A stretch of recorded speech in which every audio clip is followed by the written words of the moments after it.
اعوذ باللہ من الشیطان اللعین الرجیم بسم اللہ الرحمن الرحیم قال اللہ تبارک و تعالی فی کتابہ المجید وہو اصدق القائلین بسم اللہ الرحمن الرحیم یا ایہا الذین آمنوا استجیبوا للہ وللرسول اذا دعاکم لما یحییکم۔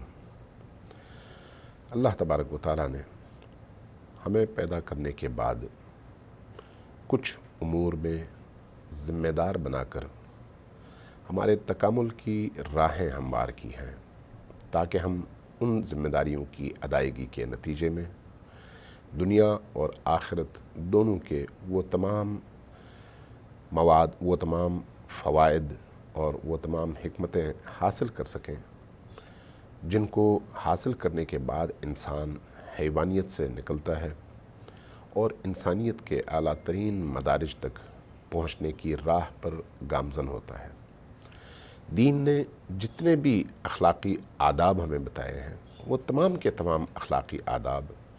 انسان کے تکامل اور اس کو اس راہ پر گامزن کرنے کے لیے ہیں جو اس کو عروج دیں اور کمال تک لے کر چلیں۔ آداب زندگی انہی اصولوں، انہی موضوعات اور انہی چھوٹی چھوٹی چیزوں کی نشاندہی سے عبارت ہے جن کو اپنانے کے بعد انسان ان مقامات کی طرف محو سفر ہو سکتا ہے اور اپنے اندر موجود ان خفیہ استعداد اور صلاحیتوں کو کشف کر کے انسان اپنے سامنے کی رکاوٹوں کو دور کر سکتا ہے اور مقام بندگی تک پہنچ سکتا ہے۔ اس حوالے سے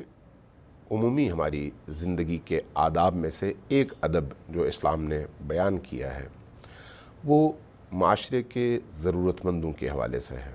ضرورت مندوں کی بہت ساری قسمیں ہیں۔ آج ان بہت سارے ضرورت مندوں میں سے ایک ایسا ضرورت مند جن کا ہم میں سے ہر ایک سے معاشرے کے اندر رابطہ رہتا ہے اور ہم سب ایسے مواقع پر ایسے لوگوں سے ہمارا آمنا سامنا رہتا ہے، ان لوگوں کے حوالے سے گفتگو ہم کرتے ہیں۔ ان میں سے ایک فرد جس کو اسلام نے ضرورت مند اور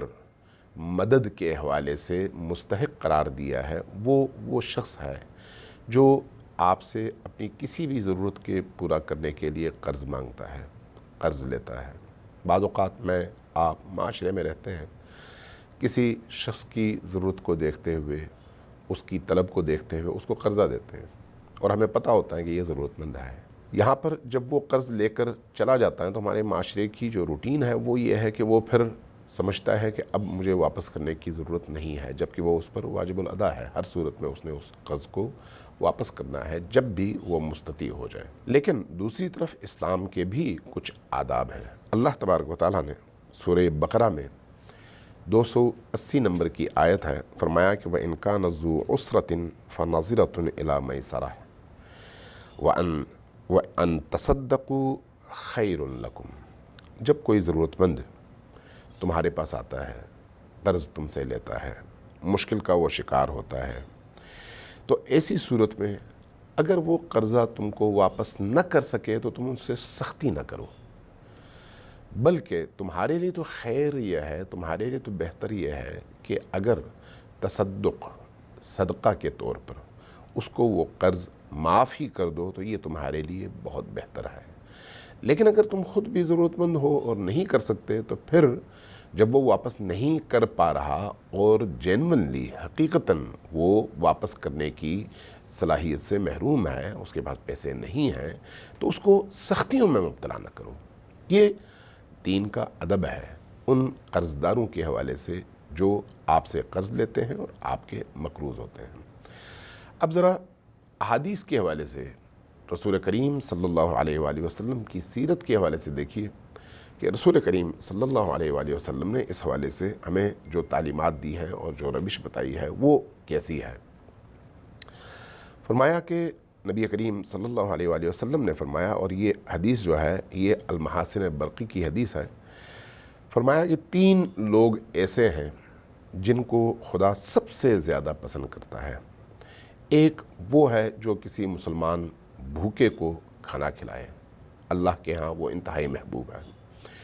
دوسرا وہ ہے جو کسی غمگین مسلمان کے غم کو، اس کے درد کو، اس کے الم کو دور کرے۔ اور تیسرا کام یا تیسرا مسلمان وہ ہے جو کسی مقروض کا قرضہ ادا کر دیتا ہے، کسی مقروض کو قرض دیتا ہے۔ ایسا شخص اللہ کی نگاہ میں بہت زیادہ محبوب ہے۔ نبی کریم صلی اللہ علیہ وآلہ وسلم نے اس لیے اسی پوائنٹ کو سامنے رکھتے ہوئے فرمایا کہ جس نے قرضہ لیا اس پر واجب ہے کہ وہ اپنا قرضہ واپس کرے جب بھی اس کے لیے ممکن ہو۔ لیکن جس نے قرضہ دیا وہ اگر دیکھ رہا ہے کہ قرضہ لینے والا اس وقت واپس نہیں کر سکتا تو اس کو مجبور کرنا جائز نہیں ہے، اس لیے کہ اس کے پاس کچھ ہے نہیں تو وہ کہاں سے کرے۔ جب وہ کر نہیں سکتا تو پھر قانون، پولیس اور اداروں کے ذریعے سے اس کو مشکل میں ڈالنا اور اس کو تھانوں کے چکر لگوانا، اس کو کچہریوں کے چکر لگوانا، اس کو جیلوں کے چکر لگوانا، یہ کسی بھی صورت میں دینی تعلیمات کے مطابق نہیں ہے۔ اگرچہ آپ کا حق ہے،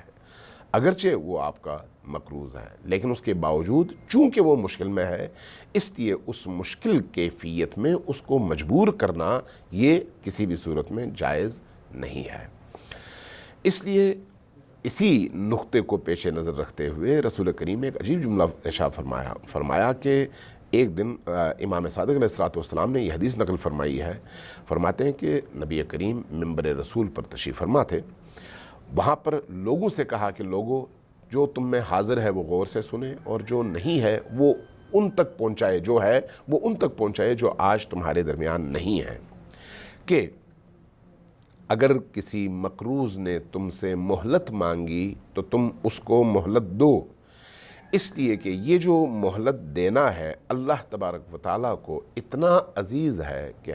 ایک شخص اگر فرض کریں کسی کو 1,00,000 روپیہ قرض دیتا ہے اور قرض کا ٹائم پورا ہو جاتا ہے، وہ مزید آپ سے مہلت مانگتا ہے اور اس کے پاس پیسے اس وقت نہیں ہیں دینے کے لیے، تو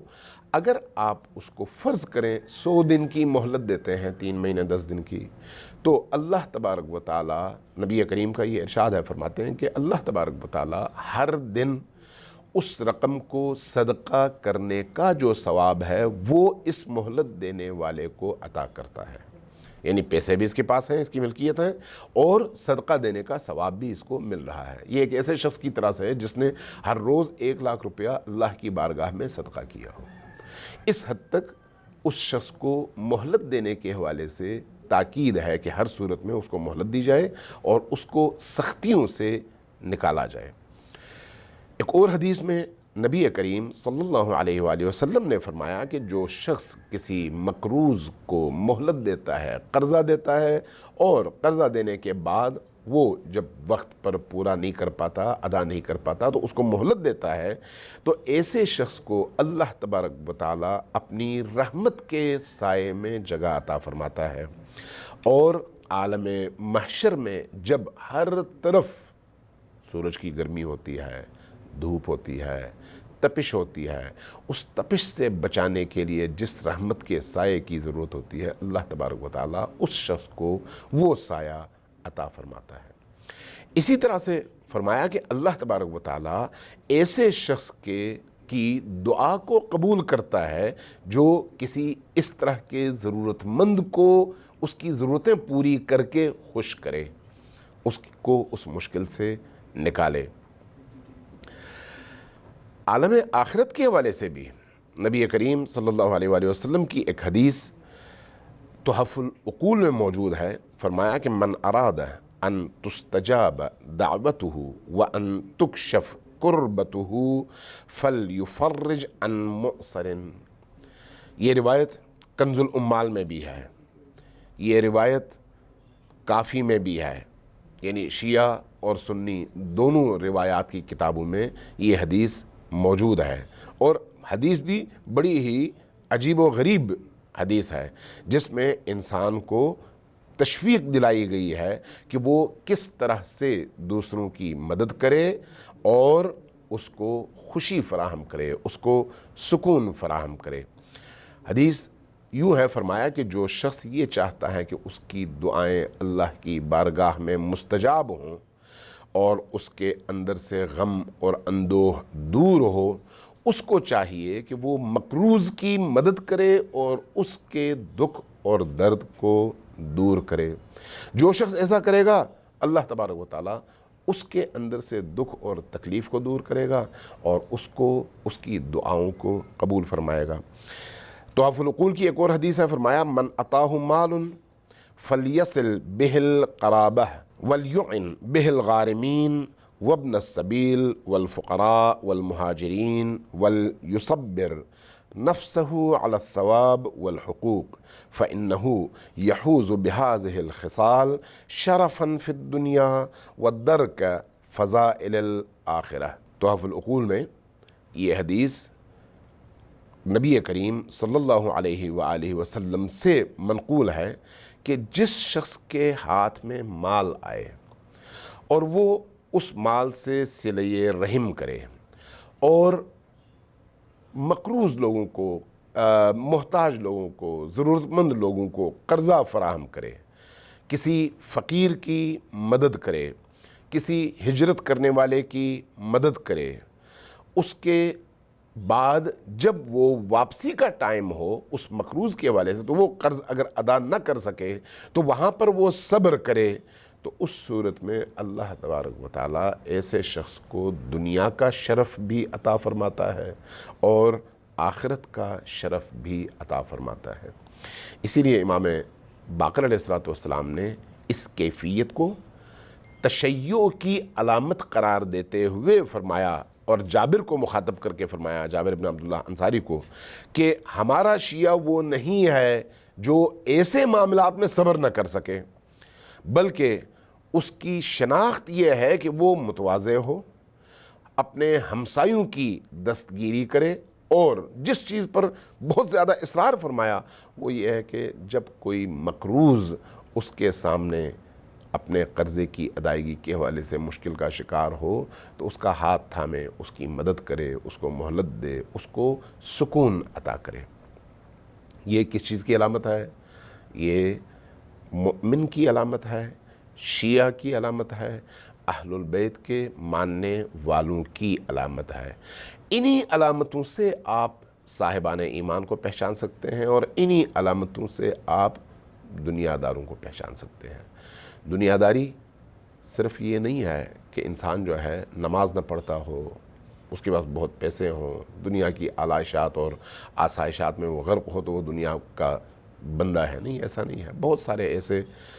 لوگ جو دنیا سے کنارہ کش بھی ہوتے ہیں لیکن آخرت کی یاد میں دنیا میں غرق ہو جاتے ہیں۔ نماز وہ ضرور پڑھتے ہیں، عبادت وہ ضرور کرتے ہیں، سجدے میں وہ ضرور رہتے ہیں، لیکن ان کی یہ تمام عبادتیں اسی دنیا کے لیے ہوتی ہیں اور اس دنیا میں ان کو اس سے کوئی فائدہ نہیں ہوتا۔ اس لیے اللہ تبارک و تعالیٰ کو ہماری نمازوں سے، ہمارے روزوں سے زیادہ ہمارے معاملات سے دلچسپی ہے۔ اس لیے اللہ تبارک و تعالیٰ کی اگر روش دیکھیں، سنت دیکھیں تو وہ لوگوں کو ان کے معاملات کی بنیاد پر عطا کرتا ہے اور زیادہ سے زیادہ عطا کرتا ہے، کثرت نماز پر نہیں۔ کثرت نماز اپنی جگہ، لیکن جو اہم ہے وہ مخلوقات سے سلوک ہے، اللہ کے بندوں سے سلوک ہے، اللہ کے محتاج اور ضرورت مند بندوں کی دستگیری سے اس کا تعلق ہے۔ اس لیے یہ جو آداب ہیں جن کا اللہ تبارک و تعالیٰ نے ہمیں پابند کیا ہے دین کی صورت میں، یہ ہماری روحوں کو زندہ کرنے کے لیے ہے، ہماری فکروں کو زندہ کرنے کے لیے ہے۔ لہٰذا عملی دنیا میں یہ صرف باتیں نہیں ہیں بلکہ ہمارے عمل کا پیمانہ ہے۔ اگر ہم ان چیزوں کو اپنی عملی زندگی میں ڈھال پاتے ہیں تو پھر ہمیں اندر سے اطمینان ہونا چاہیے کہ ہم نبی کریم کے حقیقی امتی بھی ہیں اور امیر المؤمنین اور اہل البیت علیہ السلام کے شیعہ بھی ہیں۔ لیکن اگر ہم ان چیزوں کو اپنی عملی زندگی میں ڈھال نہیں پاتے تو پھر صرف زبانی طور پر کچھ کلمات کی ادائیگی سے نہ انسان مؤمن بنتا ہے، نہ مسلمان حقیقی بنتا ہے۔ حقیقی اسلام اور حقیقی ایمان تک پہنچنے کے لیے انسان کے اندر کی دنیا کو تبدیل کرنا ضروری ہے۔ اللہ تبارک و تعالیٰ سے دعا ہے کہ ہم سب کی توفیقات خیر میں اضافہ فرمائے اور ہمیں حقیقی مؤمن اور مسلمان بننے کی توفیق عطا فرمائے۔ والسلام علیکم ورحمۃ اللہ وبرکاتہ۔